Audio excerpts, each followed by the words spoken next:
Энэхүү мэдээлэл нь зөвхөн боловсрол мэдээллийн зорилготой ямар нэгэн эмчилгээ, онцлогоо, эмчийн зөвлөгөөг орлохгүй гэдгийг та бүхэндээ сануулъя. Энэ удаагийн дугаараараа бид маш чухал сэдвийг хүндсэн байгаа. Тэгэхээр хүзүү, сууг орчмоор арьс нэлээд бор өнгөтэй болох тэр хаваар ургацаг ургаж байгаа бол та энэ дугаарыг сонсорой. Бас хэвлэгээрээ өөхлөлт ихтэй хүмүүс энэ дугаарыг сонсснороо маш хэрэгтэй мэдээллийг авах болно. За тэгээд үдээс хойш хоол идсний дараа нойр хүрэх эсвэл ямар нэгэн байдлаар чихэртэй ундаа, бялуу, кофегоор өөрийгөө сэргээх шаардлагатай хүмүүс энэ дугаарыг сонсвол өөртөө хэрэгтэй мэдээллийг бас авах болно. За ингээд дугаараа хүлээн авч сонсноо.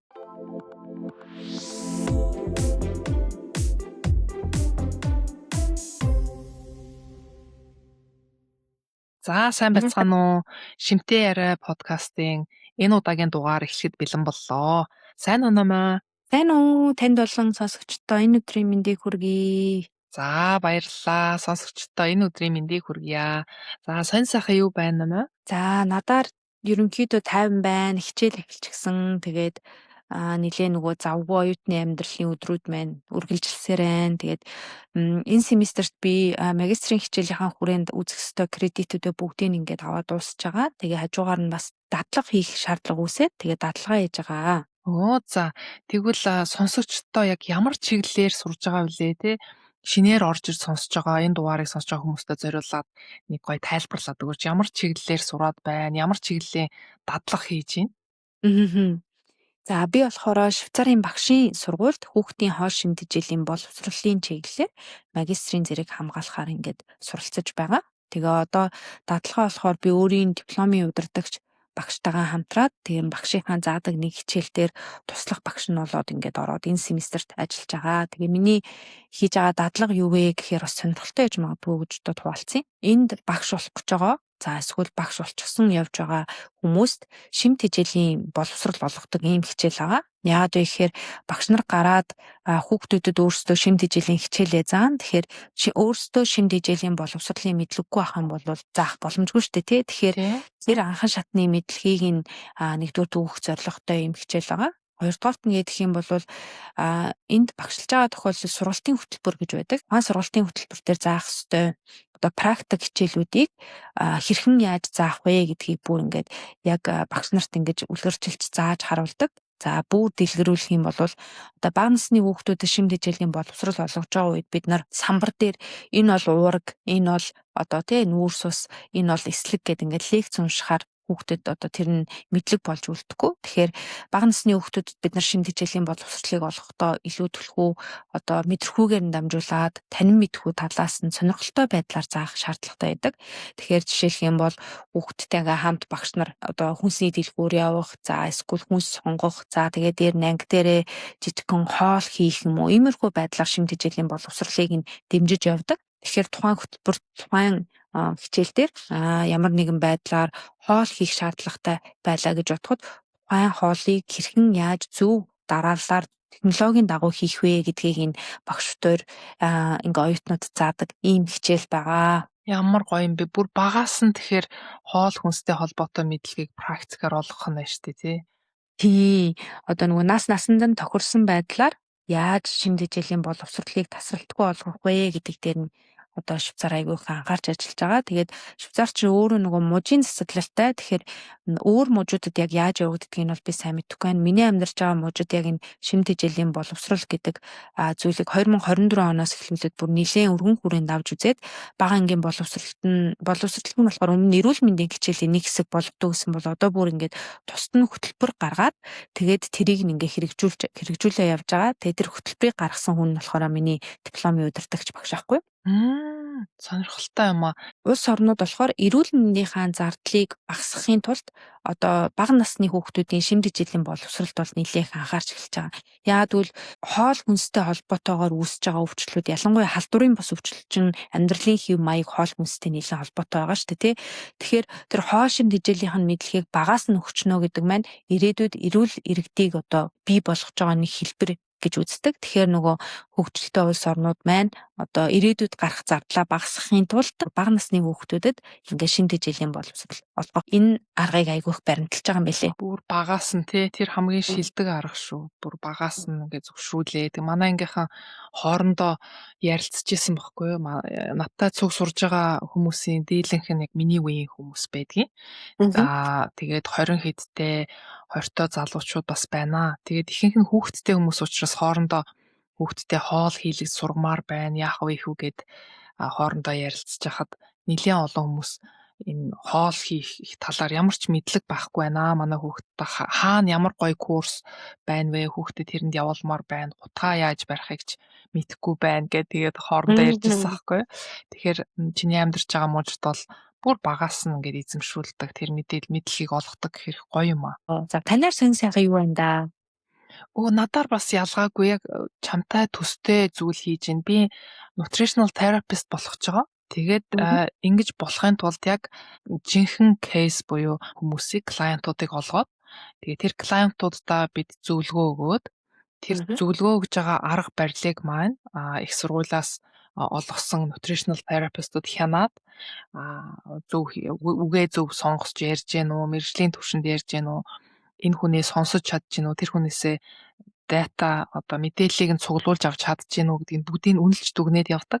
Бас нэг гоё юм болохоор бид нарт яг зориулаад one to one буюу нэг багш нэг оюутан хариуцж аваад одоо ингээд зааварчлаад дагалдан хийлгэж байгаа гэсэн. Тэгээд намайг хариуцж авсан тэр nutritional therapist болохоор их олон жилийн туршлагатай ийм хүн байгаа. Тэгээд надад их олон зүйл зааж хэлж өгж байгаа тийм сонирхолтой үе дээр явж байна. Тэгээд миний хамгийн сүүлд надад олгосон клиент ямар хүн байсан бэ гэхээр тураах жин хасах хөтөлбөрөөр нэлээд удаан явчихсан тийм эмэгтэй хүн байсан. Тэгээд тэгсэн мөртлөө жин илүү нэмэгдээд байгаа. Тэгээд би энэ хүндээ өгсөн зөвлөгөөнүүдийн дунд өрхийн эмнэлэг дээр очиод HbA1c гэдэг нэртэй тестийг өгөөрэй гэж би зөвлөсөн байхгүй. Яагаад тэгэхээр тэр хүн маань маш хилүүдэл жинтэй болчихсон. Тэр дундаа бүслүүрээрээ нэлээд хилүүдэл жинтэй. Тэгэхээр ийм хүмүүстээр тохиолддог нэг асуудал нь юу байдаг вэ гэхээр эсүүд нь инсулинд үл мэдрэг болчихсон. Аль эсвэл чихрийн шижин хэв шинж өвчний уртал шатандаа орчихсон байх магадaltaй байдаг. Тэгэхээр энэ тестийг өгснөөрөө ер нь миний цусны сахар ер нь ямар байна вэ? Өнгөрсөн 3 сард 2 сард дунд чинь ямар байсан бэ гэдгийг одоо GP буюу өрхийн эмнэлгээс мэдэж аваад тестээр тэгээд тэрэн дээр илүү ингээд тулгуурлаад ажиллахаар одоо тэр хүндээ өгөх зөвлөгөө маань бүр гоё нарийсж ирэх учраас би тэр хүнд ингэж зөвлөсөн тэр клиенттай.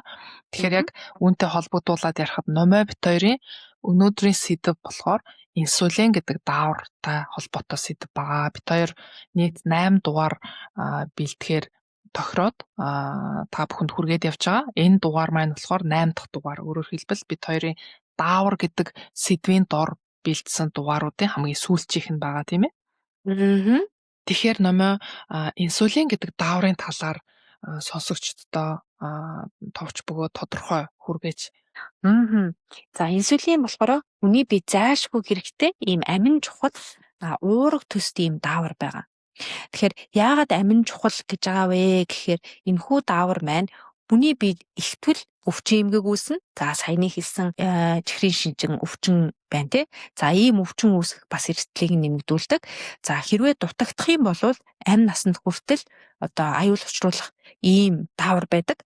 За энэ даавар нь болохоор нойр булчирхайн Langerhans-ийн аралдах ийм бета-эсээс ялгардаг. Тэгээд гол үүрэг нь болохоор цусан дахь глюкозыг эсүүдэд оруулаад энерги болгон ашиглуулах юм үндсэн үүрэгтэй байгаа.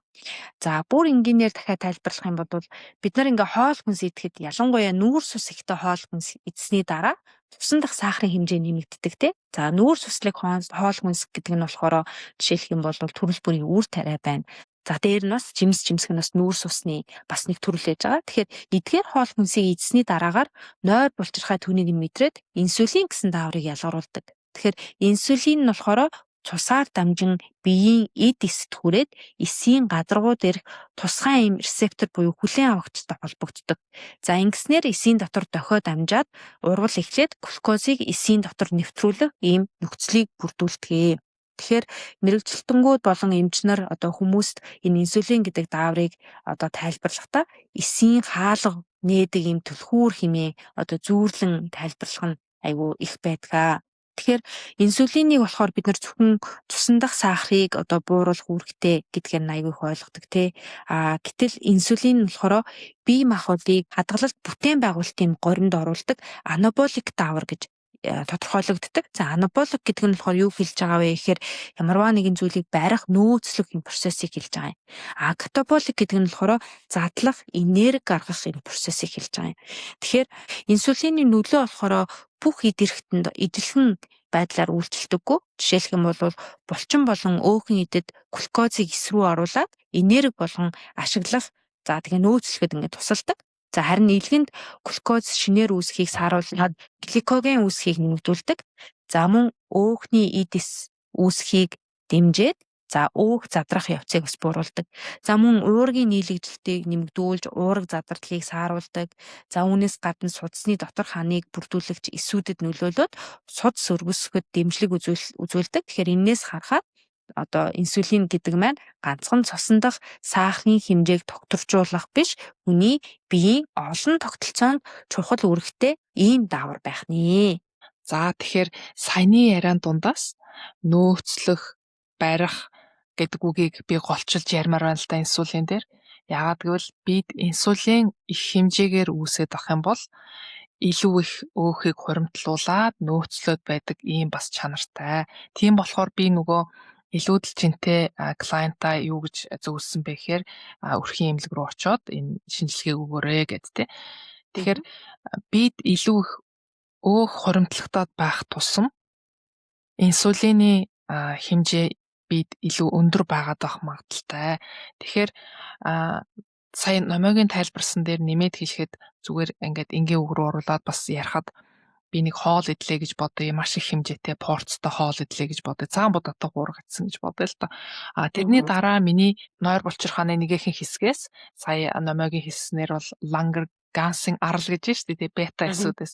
Тэгэхээр нойр булчирхааны яг тодорхой хэсгээс нь энэ даавар ингээ ялгарх нь байна. Энэ даавар ялгараад цуснд ингээд эргэлдээд явж явах явцдаа за цусны сахар нэлээд өндөр өссөн байх шүү. Яг гэвэл би цагаан будаатай хуургацсан учраас цагаан будаа гэдэг маань нүүрс ус бол цуснд амархан сахарыг өсгдөг ийм төрлийн хоол хүнс дээ. Тэгэхээр за эсвүүдээ одоо энд ийм цусны сахар өндөр өсч өгсөн байна. Дотгош нь оруулж аваач гэдэг энэ мэдээллийг энэ даавар маань өгнө. Гэтэл их хэмжээний өөх миний биед байх юм бол тэр мэдээллийг хүлээж авахгүй. Одоо өөрөөр хэлбэл нөгөө инсулин цуснд эргэлдээд байна гэсэн.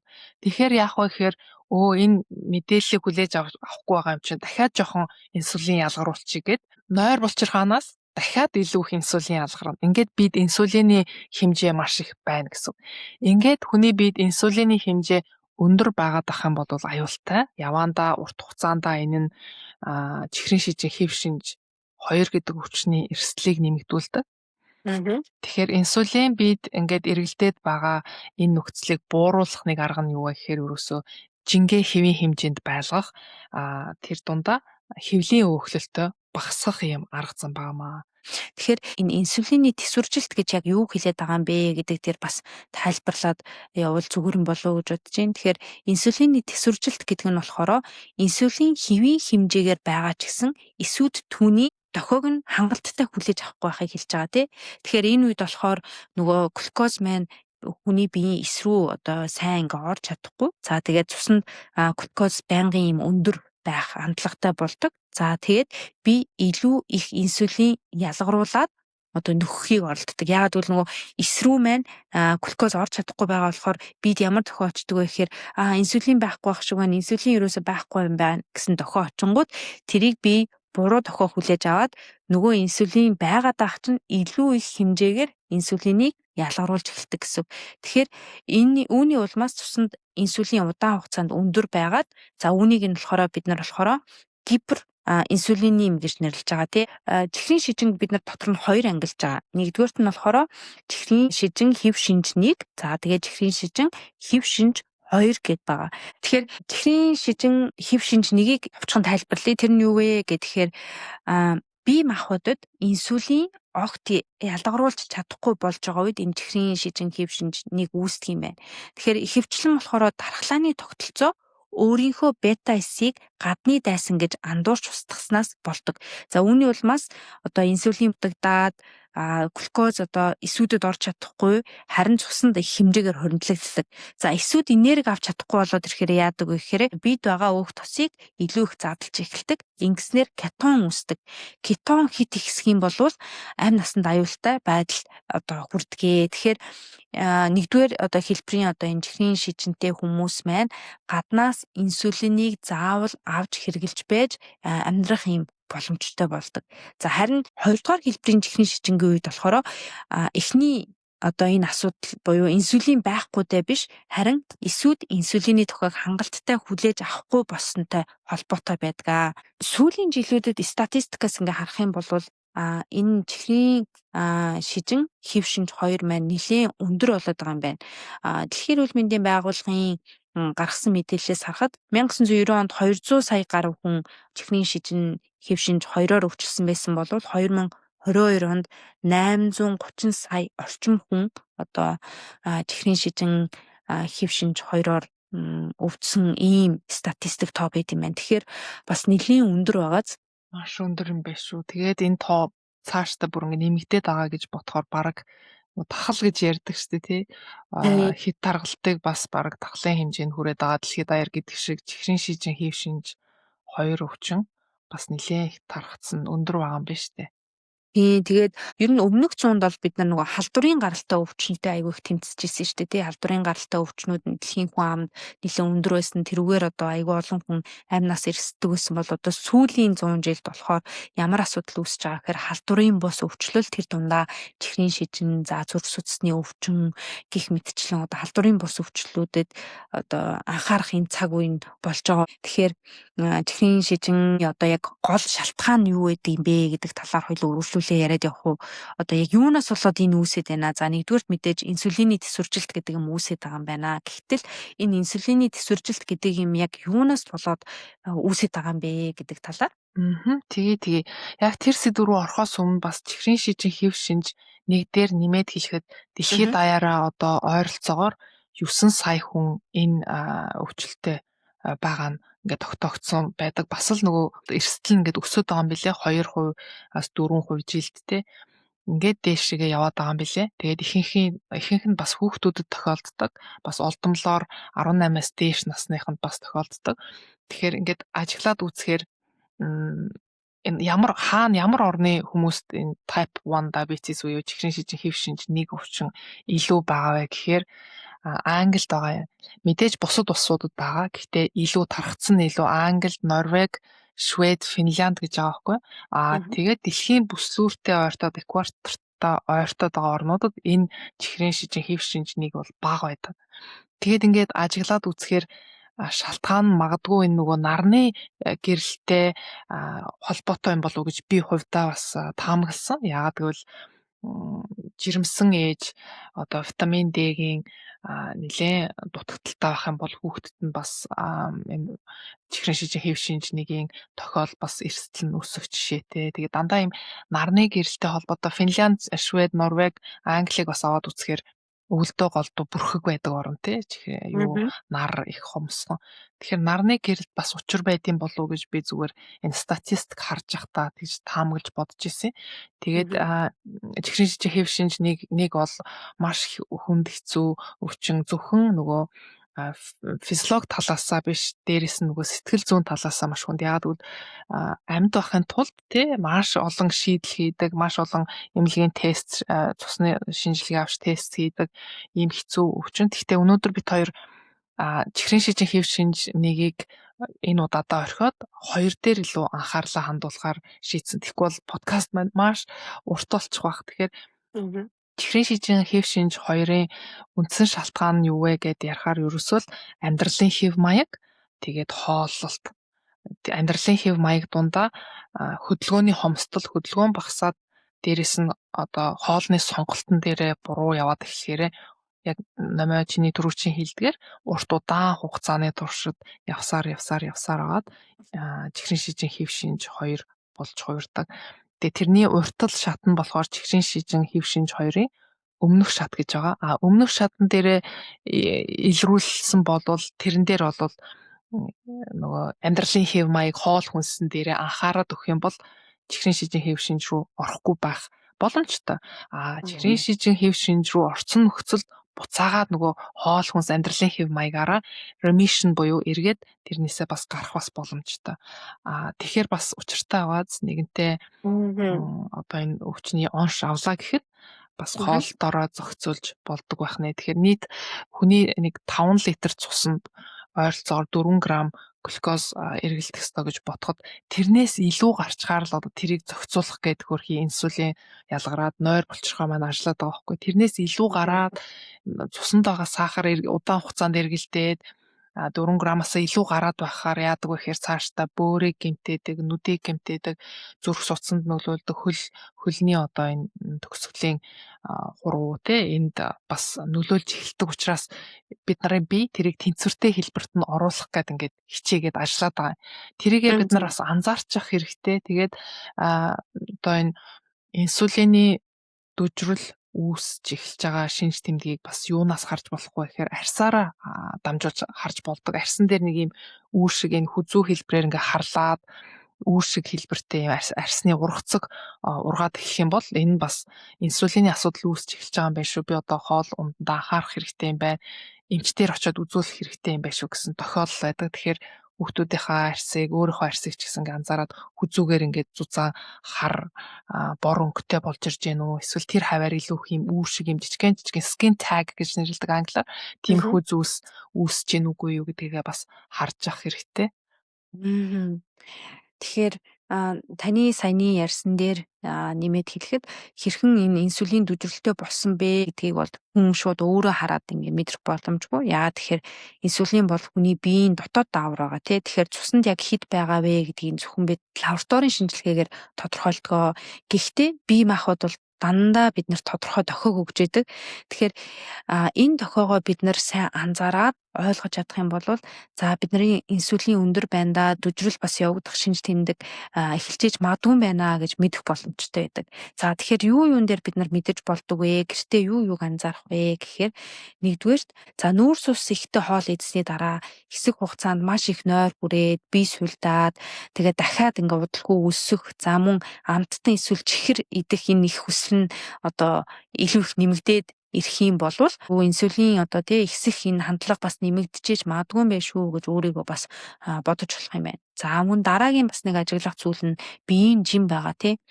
За ялангуяа нөгөө хэвлийн хэсгээр өөх хөрөмтлөгдөх нь инсулины асуудалтай одоо бас юм холбоотой байдаг. За зарим хүмүүс хоолны дэглэн барьж хөдөлгөөн хийж байгаа ч гэсэн жин нь ингээ амархан буурахгүй эсвэл ингээ буучаад айгүй хурдан нэмэгдэх хандлагатай байдаг бол бас инсулины зохицуулалт алдагдсан байж болцсохгүй юм байна.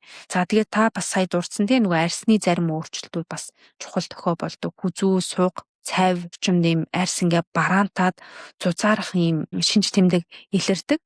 За мөн арьсан дээр юм жижиг махлаг ургацгууд нэмэгдэх нь тийм байна.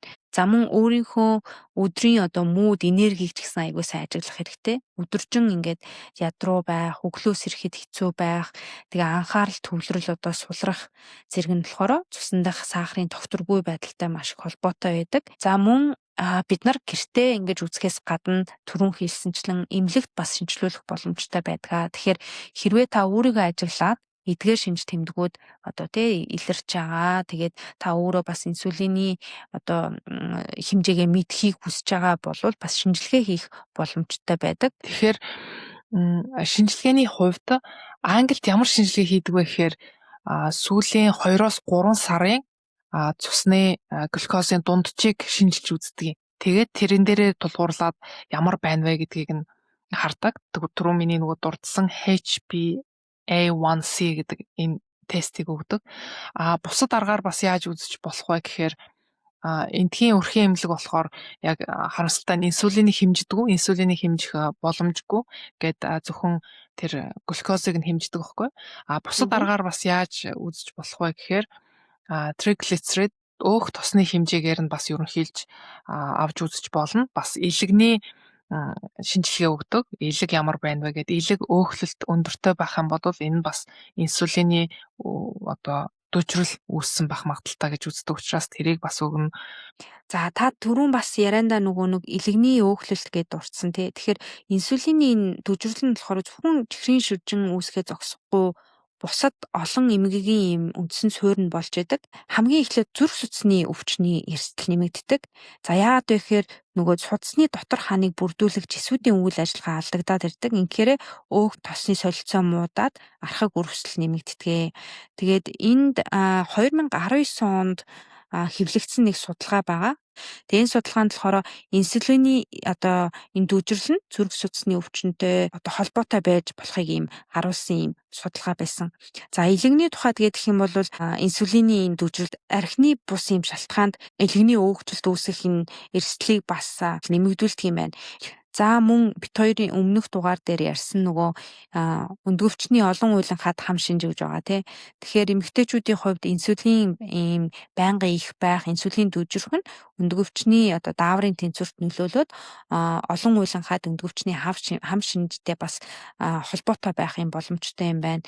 За мөн тархинд инсулины тохио алдагдсанаар мэдрэлийн эсүүд глюкозыг ашиглаж чадахгүй болсноор ой санамж муудах, за танин мэдхүн үйл ажиллагаанд сөргөөр нөлөөлөх магадaltaй юм байлээ.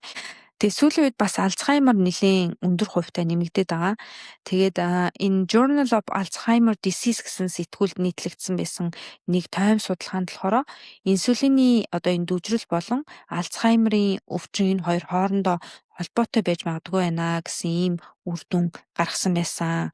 За мөн зарим судалгаагаар урт хугацаанд инсулин өндөр байх нь зарим төрлийн хавдрын эрсдэлтэй бас холбоотой байж болзошгүй гэж ингэж үзсэн байсан. Тэгэхээр инсулин эргэтэн гэдэг маань ганцхан чихрийн шижин гэдэг өвчнөөр тодорхойлогдохгүй. Хүний эргэтэн тогтолцоонд бүгдэндээ нөлөөлдөг учраас бүх төрлийн өвчин үүсэх бас нэг шалтгаан болж болзошгүй юм байна гэдгийг би судалгааны ажлуудыг уншиж байхдаа нэлээд анзаарч харж илаа. Илүүдэл жинтэйгээд дээрэс нь даралт өндөрсөөд тэгээд биеийн өөхлөлт нэмэгдээд энэ бүх шинж тэмдгүүдийг нийлүүлээд бүгдээр ингэ metabolic syndrome гэж байгаа тий. Тэгэхээр insulin resistance буюу инсулины дүүжрэл нь яг энэ metabolic syndromeтой яг холбоотой явдаг. Тэгэхээр бодох нь шүү дээ миний даралт ихсээд байна. Цусны даралт ихсээд эхэллээ. Гидсний орчмоор илүүдэл өөхлөлт нэмэгдэж байна. Тэгээд цадахгүй байх дахин юм идмээр санагдаад байх. Байнга өсөглөө юм шиг мэдрэмж төрөх.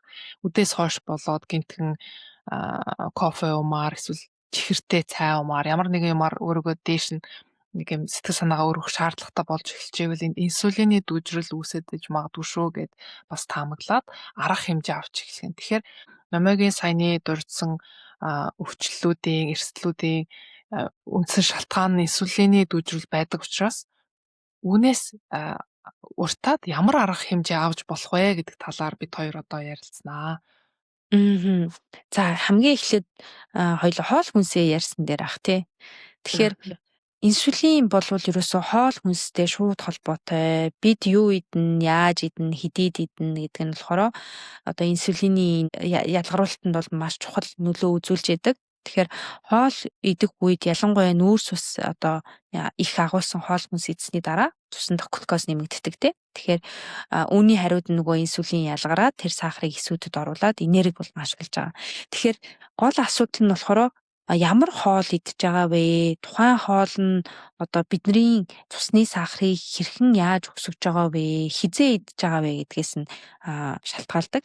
За ямар хоол хүнсийг бид нар илүү түлхүү идэх юм бол байнгын ингээд цусны дах сахарыг нэмэгдүүлээд инсулины дүүжрэл рүү аваачих боломжтой байдаг вэ гэхээр нэгдүгээр цэвэршүүлсэн үр тариа. За жишээлх юм бол цагаан гурил байна, цагаан будаа байна. За мөн хит боловсруулсан хоол хүнс байна. Хит боловсруулсан хоол хүнсэн дээр бид хоёр бас нэг дугаар бэлтгэсэн байдаг. Тэрийг та бүхэн бас нэг завндаа сонсчих юм бол нэлээд чухал мэдээллүүдийг ингээд авах боломжтой. За мөн хүүхдүүдийн дунд маш элбэг байгаа чихэрлэг ундаа. Хүүхэд гэлтгүү том хүмүүс юу бүгдөө бид нар маш элбэг хэрэгэлдэг. Чихэрлэг ундаа байна. За төрөл бүрийн амттангууд.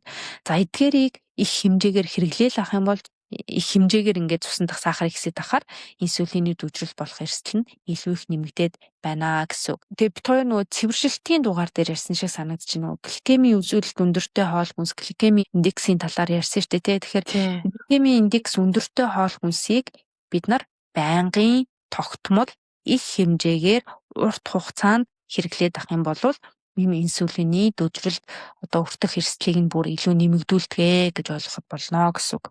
Тийм шүү. Тэгэхээр гол нь энгийн нүүрс усаа багасгаад тэгээд хизээ хооллож байна вэ? Ямар хэмжээтэй, ямар порцоор хоолж байгаа вэ гэдэг дээрээ анхаарна. Тэгэхээр бид хоол амруугаа хийж ихсэн цагаас шууд инсулин гэдэг энэ даавар бид үүсч эхэлдэг. Нөгөө нойр булчирхаанаас. Тэгэхээр бид байнга амруугаа хоол хийгээд байна. 1 цаг болоод идлээ, 2 цаг болоод дахиад нэг амруугаа хийлээ гэдэг нь инсулиныг ингээл ялгаруулад байна гэсэн. Тэгэхээр аль болохоор дунд нь завсарлага аваад өглөөнийхөө цайг уусан бол 1 хэсэг 2 цаг ч юм уу 3 цаг завсарлага аваад өдрийн хоолоо идээд дундуур нь 100 шидэх хэрэгтэй болвол 2 цагийн дараа нэг жоохон юм завсарлага олгох хэрэгтэй. Ингэж завсарлага олгоснороо бас инсулин шаардлагагүй байнга ялгарч байгаа тэр үйл явцыг багасгаж өгдөг. Дараагийн нэг алхам нь болохоор порцон дээр анхаарна гэсэн шүү дээ. Илүү их том порцтой тэр нь илүү их цагаан будаа, төмөс, паста, нарийн гомон агуулчихсан байх юм бол илүү их л инсулин ялгарна гэсэн. Инсулин илүү их ялгараад тэр нь бид ингээ эргэлдээд авах юм бол илүү их өссөн. Илүү их өсгөрөө хүн хамгийн амраар нь нөгөө бэлэн задлаад идчих боломжтой хэд боловсруулсан хоол хүнс гэж нэрлэгдээд байгаа. Энэ хоол хүнсийг авч идээд. Тэгэхээр энэ хоол хүнсүүд нь эргээд инсулины дүүжрлийг үүсгдэг ийм хоол хүнс учраас болж өгвөл өглөөнийхөө цайнаас эхлээд тий. Өглөөнийхөө цайнда уургалаг өндөгтэй хоол хүнс байж болно. За уураг юу байж болох вэ гэхээр ээдэм ч юм уу тэгээ дээрэс нь эслэгтэй ийм хоол хүнсээ сайхан идчихээд хэсэг завсарлага аваад тэгээ өдрийн хоолоо идэнэ. Тэгээ порцон дээр анхаарна. Хитрхи их хэмжээгээр за цадтлаа сайхан идээгээд 2 3 5 дахин идээд ах юм бол энэ бас инсулинд муу байдаг. Нойр булчирхаанд муу байдаг. Яг өөртөө тааруулаа сайхан порцоо тааруулж идээд гарын алгаараа аваад үсэх юм бол өөрийнхөө гарын хэмжээтэй ийм ногоо идэн навчлаг ногоо байвал бүр сайн. Тэр навчлаг ногоо нь бууцай ч юм уу эсвэл ямар нэгэн салаад дотор нь гоё алгалсан дээр нь ийм лойл ч юм уу нэмчихсэн те сонгонтой ийм салаад байна. За тэгээд гарын алгын хэмжээтэй өөрөө чинь гарын алгааг ингээ харах юм бол өөрт чинь ингээд мэддэж ш тэр хэмжээтэй уураг оролцуулж өгнө. За уургийн их сурвалж юу байж болох вэ гэхээр махан бүтээгдэхүүн дахианы мах байж болно, загас байж болно. За энэ бүхнийг оролцуулнаа. Цагаан холтон хүн байх юм бол тофу ч юм уу те өөр төрлийн одоо уургалаг ийм их сурвалжийг оролцуулна. За тэгээд дараа нь эрхий хурууны хэмжээтэй ийм өөх тосыг бас ингээ оролцуулж өгнө. Тэр нь юу байж болох вэ гэвэл жишээлбэл өглөөнийхөө цайн дээр одоо flaxseed монголоор бол майлангийн үрийг ингээ хүүтнээр нь шахаад гаргасан тос байгаа. Тэрнээс нэг цайны халбаар нэгийг одоо тарган дээр нэмээд идэх ч юм уу тий. Тос нь болж өгвөл ийм эрүүл тос байвал их сайн. Хансан өөх тосоос илүүтэйгээр ийм одоо майлангийн үрийн тос ч юм уу аль эсвэл авокадо ч юм уу тий. Иймэрхүү байдлаар тэр тослогоо бас аав. Ингээд тавгаа ингээ хараад үзэхээр өөрийнхөө гарын хэмжээтэйгээ харьцуулаад порцоо тааруулах нь шүү дээ. Тэгэхээр эрэгтэй хүний хувьд жишээ нь гар нь нэлээд том байгаа бол тэр өөрийнхөө гарынхаа хэмжээнд тааруулаад хүүхэд бол хамаагүй жижигхэн идэх гэсэн үг шүү дээ. Тэгэхгүй ингээд аав ээжүүдийн асран хүмүүжүүлэгчдийн гэртээ хүүхдүүдээ харж байгаа хүмүүсийн гаргадаг нэг түгээмэл алдаа болохоор нөгөө хайраа илэрхийлэхдээ илүү хоол өгөөд өгдөг. Нөгөө хоол хийсэн хүн чинь нөгөө хоолоо тэтгэж нөгөө хүмүүсээ ингээд бас хайраа илэрхийлэх гэдэг чинь дахиад хоол нэмүүлвэл баярлалаа л те. Гэтэл яг хүн хэмжээндээ тааруулаад идэх нь илүү нөгөө эрүүл мэндийн талаасаа инсулины талаасаа илүү зөв үйлдэл учраас тэрэн дээр анхаарах хэрэгтэй. Тэгэхээр нэгэнтээ өөх илүү хуримтлагтаад илүүдэлчин үүссэн байгаа хүн ямар арга хэрэглэж болох вэ гэхээр энэ порцийн арга хэрэглэнэ. Тэгээд ширээнийхээ гол дээр нөгөө хийсэн хоолоо ингээ байрлуулчихаар хүн цадсан ч гэсэн нөгөө ходоод цадсан ч хоншоор цадахгүй гэдэг нэг үг гэдэг монголчууд тэр хоолыг харахаараа за дахиад нэг нэмчихдэг ч юм уу за 2 дахь хийчих гээд ингээд нэмээд байхаар нөгөө ходоод маань тэлээд томроо дээрээс нь нөгөө инсулин илүү ялгараад байна гэсэн үг. Инсулин цусны сахар илүү ялгарна гэсэн үг. Тэгэхээр порцон дээр анхаарна. 3 дугаарт нь нөгөө цагаа зөөх юм. Бүр яг унтахад дөхүүлээд хоолоо идэх юм бол яах вэ гэвэл бидний бие нөгөө инсулин тэгээд цусны сахарыг зохицуулах тэр чадвар нэлээд суларчсан нөгөө амрах төлөвтэй орчихсон байгаа. Тэр үед нь илүү сахартай, бялуу, чихэр жимс ингээ идээд ах юм бол тэрийг зохицуулж чадахгүй ингээ алдагдсан байгаа юм дээрээс илүү их хэмжээний нүүрс ус өгöd ах юм бол одоо яах вэ гэхээр нөгөө инсулины дүүжрэлийг үүсгэх эрсдэл рүүгээ нэмээд байна гэсэн. Тэгэхээр аль болохоор оройдоо яг тохирсон хоол ба дахиад нөгөө порцоо ирнэ. Цагаа гоё унтахаасаа нэлээд 3 цагийн өмнө хоолоо идсэн байх хэрэгтэй. Яг тэгвэл бидний чадвар суларсан байгаа учраас ингээд гоё зохицуулаад явбал нойр булчирхааныхаа үйл ажиллагааг сайхан дэмжиж гин гэсэн. Тэгээд дээрэс нь хоолноос гадна нойр ороод ирж байгаа тийм. Нойроо дутуу авчих юм бол маргааш нь дахиад чихэртэй хоол хүнс идмээр санагдана. Одоо хөхүүлээжүүдэд нэлээд тохиолддог асуудал шүү дээ тий. Чи бид хоёулаа бас хүүхдтэй хүмүүс мэдж байгаа тий. Шүнжэнгөө хүүхдсэрэл нөгөө хуурайлаад хөхүүлээл ингээд маргааш нь бүр ингээд чихэр боорцгол идмээр санагддаг тий. Тэрний яаж байгаа вэ гэхээр нөгөө инсулины маань зохицуулт жоохон алдагдаад илүү тийм амархан шим тэжээл өгөх маш хурдхан хэмжээнд намайг ингээд цатгах хоолыг эрэлхийлж эхэлж байгаа байхгүй. Тэгэхээр бид энерги өгөх тийм энерги өгөх яг үнэ. Тэгэхээр бид нойрондоо бас анхаарах хэрэгтэй. Яг хүүхэд бага байхад хөхөөл байхад мэдээж энэ бол хэцүү л те. Хүүхэд яг ингээд хөхнөөс гараад өөрөө бие дагаад унтдаг болоод нэг 3 нас хүрээд эхлэхээр ээж бас нэг чөлөөрөөд эхэлдэг штэ. Тэр үедээ бол нойроо сайхан чухалчлаад тий буцаад яг 8 цагийнхаа нойрыг аваад тогтмол цагт орондоо ороод тогтмол цагт өглөөс ирээд шүн орондоо орж нэг уцаа шагаахгүй тий цэнхэр гэрэл өдрүүд гэсэн гих мэтлэн дандаа л ингээд энгийн арга руу орчод байгаа хгүй бид нар одоо инсулины зохицуулалт алдагдах инсулины дүүжрэл гэж ярихаар нөгөө л авах хэрэгтэй үндсэн нойр хоол хөдөлгөөн гэсэн үндсэн суйрлуугаа л эргэж орчод байгаа. Тэгэл хөдөлгөөн хоолоо идэж шууд хөвтөх биш дараа нь жохон гараад алхачихтал нөгөө цуснд бий болцсон сахарыг булчингийн энэ эсвүүд маань сайхан сорж аваад шингээж аваад тэрийг дагаад ингээд цусны сахар маань буурна тий. Тэгэхээр одоо хоол идснийхээ дараа алхаж болж юм. Дандаа ийм энгийн гоё аргуудыг бид өдөр тутамдаа хэрэгжүүлснээр чихрийн шижин хэв шинжтэй холбоотой өвчлөлөөс бас өөрсдөө хамгаалж болно. Маш гоё практик зөвлөгөөнүүд өгсөнд баярлалаа. Зөндөө олон хэрэгжүүлж болохоор, санаа авч болохоор аргууд байна. Тэгээ та нөгөө хүүхдийн хоолтын талаар ярьсан шүү дээ, тий. Тэгээ миний хувьд ч гэсэн энэ дээр бас ээжүүдэд сануулж хэлэх зүйл байдгийн. Тэр нь юу вэ гэхээр бидний одоо ялангуяа Аз ээж нарын хувьд хүүхдэд хайраа илэрхийлэх арга бол ингээд хоол байгаа байхгүй юу. Тэгэхээр нөгөө хүүхдийг нэмж хоолнд ялангуяа ороод ирсэн цагаас нь эхлүүлээд хүүхэд бид нартай илүү төст хоолтын байдлаар баг шилжиж эхэлж байгаа юм чухал үе байдаг. За амьдралын эхний 6 сар бол хүүхэд хөхөөр хооллох эсвэл эхний сүв орлуулагч буюу нэмэлт сүгээр хоолж байгаа тий. Ингээд 6 сар хүрээд хүүхэд багаар хоол тэжээлийн шилжилт хийгээд ирэх үеэс нь бид нар яг тэр үеэс нь л ер нь эхлэх юм бол ирээдүйд хүүхдээ айгүй олон өвчнөөс сэргийлэх юм боломжтой болчихж байгаа байхгүй юу? Тэр чухал үеийг алдахгүй байх нь шүү дээ тий. Тийм. Хамгийн нэгдүгээрт хүүхдээ цагаар хооллох. Тогтмол одоо юу гэдэг ойр ойрхон их хэмжээгээр биш яг нэг удаад маш сайн чанартай хоолыг өгөөд дараа нь дунд нь завсарлага аваад дараагийнхаа хоолыг өгөх. Тэгээ надад хандж байгаа ээжүүдийг ингээд харахаар мэдээж бүгдөө биш. Гэхдээ дийлэнх нь яадаг вэ гэхээр одоо нэмэлт хоолнд ороод ирсний дараагаар хоолноос хоолны хооронд заавал нөгөө снэк өгөх ёстой тий эсвэл цаг тутам хүүхэд нөгөө идчих ёстой гэж ойлгоод идэг. Мэдээж хүүхэд бид нартай харьцуулахад шимтэж жилийн хэрэгцээ өндөр байгаа. За тэгээд өсөлт хөгжил айгүй хурдтай явагдаж байгаа. Энэ үед нь бол шимтэж жил хоол тэжээлийг бид нар хангалттай хэмжээгээр тэнцвэртэй байдлаар өгөх нь чухал. Тэглээгээд нөгөө цаг тутам тий 30 минут тутам эсвэл цаг тутамд хооллоод байна гэсэн үг бас биш ээ. Яагаад бид нар бас энэ дээр нөгөө талд анхаарах ёстой гэдэг вэ гэхээр хүний хооллолтын одоо хив дадал болохоор бага нас нь хэсэгчлэн тогтдог гэж үздэг. Тэгэхээр ихэнх үе буюу одоо нэмэлт хоол төлөвснээс эхлүүлээд 3 нас хүртэл хүүхэд төрөл бүрийн хоолтойд танилцаад ингээд нэг хоолтын хувьд нэг өөрийнхөө эхний суурийг ингээд тавьж байгаа гэсэн үг шүү дээ тий. Дараагийнх нь болохоор бас хизээ чухал үе байдаг вэ гэхээр өсвөр нас. өсвөр насны үеийн хооллолт бас маш чухал.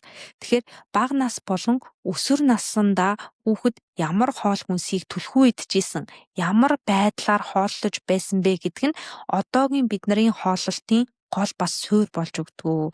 Тэгэхээр энэ дээр бид нар бас аягүй сайн анхаарах хэрэгтэй. Тэгээд инх цуулигч маань хооллол талаас нь бас зөндөө ярьлаа. Нойр талаас нь ярьлаа. Тэгээ бас нэг бит хоёрын байнгын подкаст болгон дээрээ ярьдаг нэг сэдв бол дасгал хөдөлгөөн байгаа тий. Тэгээ дасгал хөдөлгөөн рүү орохоос өмнө бас нэг зүйлийг өөр дээрээ хэрэгжүүлсэн нэг практик зөвлөгөөг өгье гэж бодож байна. Би энийг бас өмнөх подкаст дээр ярьжсэн. Жишээлбэл багаасаа ахуулаад одоо хүртэл зөвхөн цэвэршүүлсэн үр тариа тэр дундаа цагаан будаа, за эсвэл цагаан гурилан хоол хүнс идээд дадчихсан байгаа хүн гинт ганцхан өдрийн дотор босч ирээл бүх юмыг ингээ бүхэл үр тариараа шилжүүлэх бас хэцүү юм байна л та. Тэгээ тэрнээсээ болоод эргээд буцаад хуучин хоолтынхаа хэв дадал руу орчих гээд байх хандлагатай байдаг. Тэгэхээр жишээлх юм бол цагаан будааг иддэг болвол одоо цагаан будаагаа агшаахта цагаан будаан дээрээ баг зэрэг нөгөө кино будаа гэж байдаг шүү дээ. Кино будаа аль эсвэл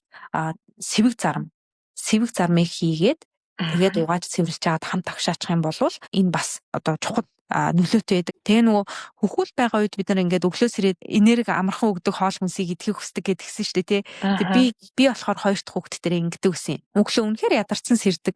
Тэгэл ингээд сэрэнгүүд хамгийн түрүүнд ингээд талах барайн энэ гэж харагдчих байгаа байхгүй юу. Тэгэхээр би болохоор оройн тэрийг мэддэг болохоор оройн унтахта өндөг чанчаад өглөө босоод ус уугаад нэг жоохон бүлээ ус уусныхаа дараа нэг өндөг идчихэд араас нь харин тэр одоо идэхийг хүсэж байгаа энерги хурдан өгж байгаа хоол хүнсээ идэх юм бол нөгөө цусан дах сахарын маань хит огцон мөсгөөс нь бас сэргийлж өгдөг. Жоохон өндөг чи өөрөө уургалаг хоол хүнстэй. Тэгэхээр иймэрхүү байдлаар бас ингээд зохицуулах боломжтой бас байдаг шүү. Яг бидний одоо клиентуудаа өгж байгаа зөвлөгөөч гэсэн яг тийм байдаг. Personalized тэр хүнийхээ хоолтыг авч үзээд энэ хүн дээр одоо зохицуулах, өөрчлөх боломжтой area буюу орчин юу байна вэ? За энэ хүн өглөө маш яарч гардаг бол энэ хүнд чансан өндөг өгөөд гаргах юм бол шууд гаднаа Starbucks-аас кофе аваад маффин идэхгүй тий. Өглөөг чихэртэй кофе уугаад маффин идээд эхлүүлэх юм бол тэр хүний цусны сахар тэр өдөртөө нэлээд өндөр савлалттай байдаг. Гэтэл нөгөө яарч гарч байгаа хүн нэг чансан өндгөө идчихэд гараад саяны хоол хүнсийг идэх юм бол арай гайгүй тогтвортой байна. Тогтвортой байна гэдэг нь нөгөө инсулинийг нойр булчирхаанаас хийтгэхээр ялгаруулахгүй бага хэмжээгээр ялгаруулна гэсэн. Тэгээ юм тоотой бидний нөгөө амьсгалцгал ч гэсэн алхах хугацаа ч гэсэн тоотой байдаг гэдэг шиг хэтэрхий их инсулин нойр булчирхаанаас байн ялгарснаар сүулдэ энэ одоо хүчин эмгэг болж асуудал үүсэж байгаа шүү дээ. Тэгэхээр тэрийг одоо ингээ хязгаарлаж өгөх арга нь юу байна вэ? Тэр хүний хувьд те өдрийн хоолоо идчихэд ажлынхаа одоо шатаар дээшээ доошоо гүгээд гарчих боломж байна уу?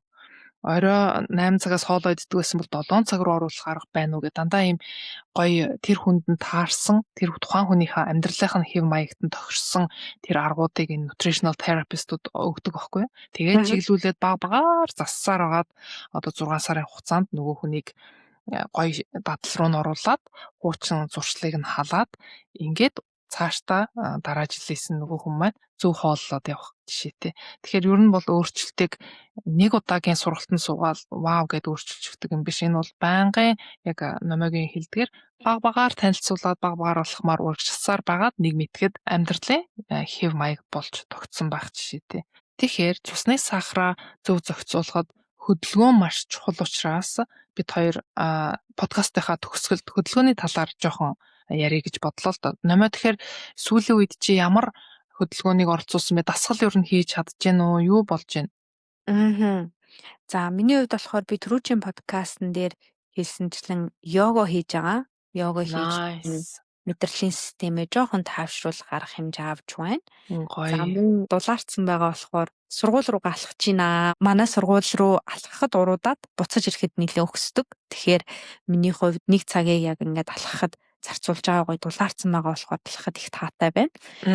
Тэгээд нөгөө өмнө хэлжсэнчлэн компьютерийн хажууд суухдаа нэг юм жижиг гантилтэй. Тэгээд тэрүүгээрээ одоо юм уншаа сууж байхдаа эсвэл түр амралт авах үедээ ингээд нэг гартаа ингээд нэг 20 морь удаагаар нэг 2 удаа 2-оос 3 удаа хийх байдлаар дасгал хийгээд байгаа. Тэгээ бас нэг сүүлийн үед нэг хэрэгжүүлж байгаа нэг юм байгаа.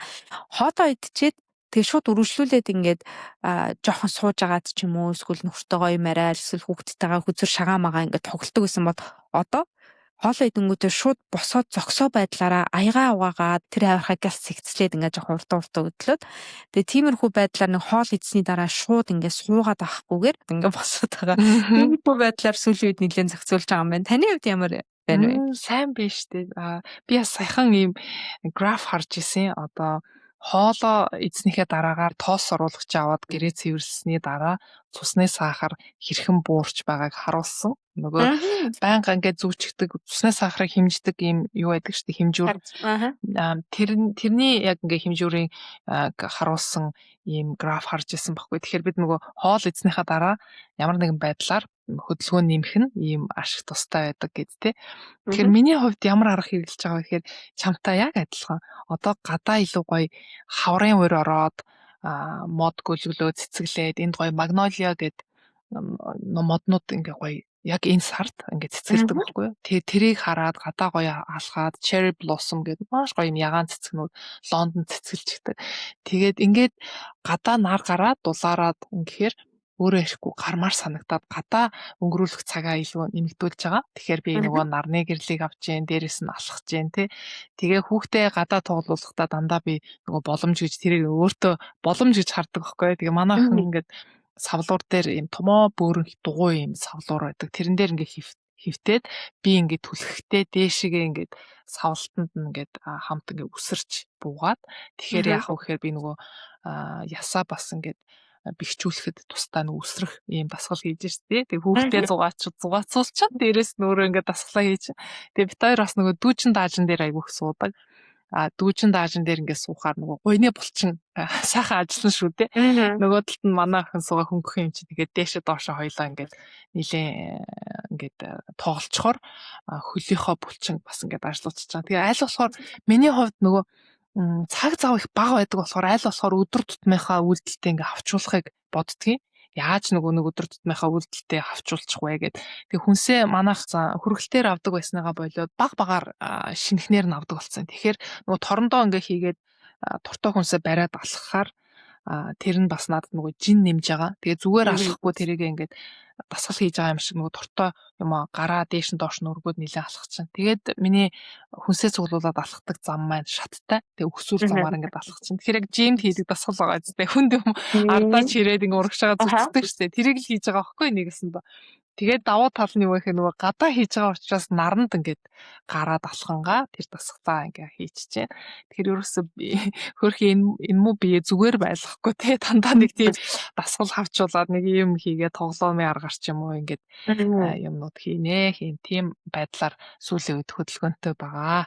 Тэгэхээр мэдээж инсулинтай холбоотой энэ сэдвийг бүх талаас нь хамруулад бүгдийг ярина гэж байхгүй. Үнэхээр бид хоёрын цаг талиж өгнө. Тэгэхээр өнөөдрийн яг ярьсан сэдвээс бас та бүхэн урам зориг авах, одоо эндээс гараад энийг сонсонгуудаа гадаа гарч алхах, эсвэл ямар нэгэн байдлаар хөдөлгөөн нэмэх, хоолоо сайжруулах тал дээр алхам хийн байх гэж бид хоёр найдаж байна. Бид хоёрын зорилго бол тийм. Тэгэхээр та бүхэн ямар арга хэмжээ авахар шийдсэн, эсвэл юу хэрэгжүүлж байгаагаа энэ дугаарын доор бичээд үлдээгээрэй. Тэгээд дараагийн дугаарыг сонсохыг хүсвэл subscribe хийгээрэй. За тэгэхээр подкаста дуусгахаас өмнө би комментуудаас бас танд уншиж өгье гэж бодож байна. Эсвэл айгүй гой комментууд ирсэн байлаа. Тэгээ би 2 комментийг уншиж өгье. За нэгтгэх нь болохоор урнаа инх болд 328 гэсэн хаягтай эмэгтэй байна. Мэдсэн сурсан зүйлсээ хуваалцаж агаад маш их баярлаа. Бүх подкастыг нь анхааралтай дахин сонсдог шүү гэсэн байна. За мөн Дэмчиг Бимба 5953 гэд хаягтай сонсогч маань маш их баярлаа. Ойлгомжтой ямар гоё тайлбарлаваа. Олон эмэгтэйчүүд сонсоосой гэсэн байна. За мөн пүрвд орж инх чимэг 8225 гэсэн хаягтай бүсгүй маань. Буянтай бүсгүүчүүд яг ийм асуудалтай ядарч явхад YouTube хийсч яваа та хоёрын подкастыг олж сонслоо. Баярлаа гэсэн байна. Дэх мэтчлэн маш олон гоё комментүүд бичсэн байна. Тэгээ бид хоёрын подкастыг сонсоод өөрсдийнхөө энэ гоё сэтгэлдлийг үлдээдэг нийт сонсогчдоо маш их баярлаа. Ямар гоё сэтгэлдлүүд үлдээгээвэ. Цаг зав гаргаад ийм гоё урмын мессеж үлдээсэн та нартай маш их баярлалаа. За ингээд дараагийн дугаараараа уулзтлаа. Түр баяртай. За түр баяртай.